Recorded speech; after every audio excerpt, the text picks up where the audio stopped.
अस्सलामुअलैकुम viewers. I stitch in time saves 9 का क्या मतलब होता है, चलिए मैं आपको आज की इस वीडियो में बता देता हूँ। स्टिच इन टाइम सेव्स 9 का मतलब होता है fix the problem now because it will get worse letter.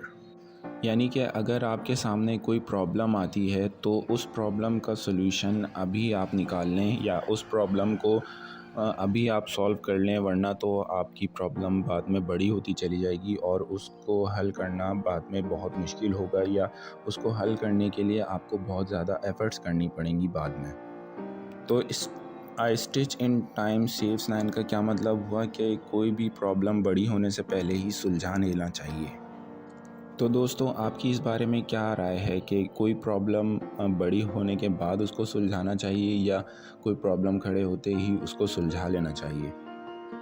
Comment करके हमें बता दीजिएगा। ऐसी ही हज़ारों वीडियोस देखने के लिए हमारे चैनल को सब्सक्राइब करें, और आपने इस वीडियो को अभी तक लाइक नहीं किया है तो लाइक का बटन प्रेस कर दें। शुक्रिया।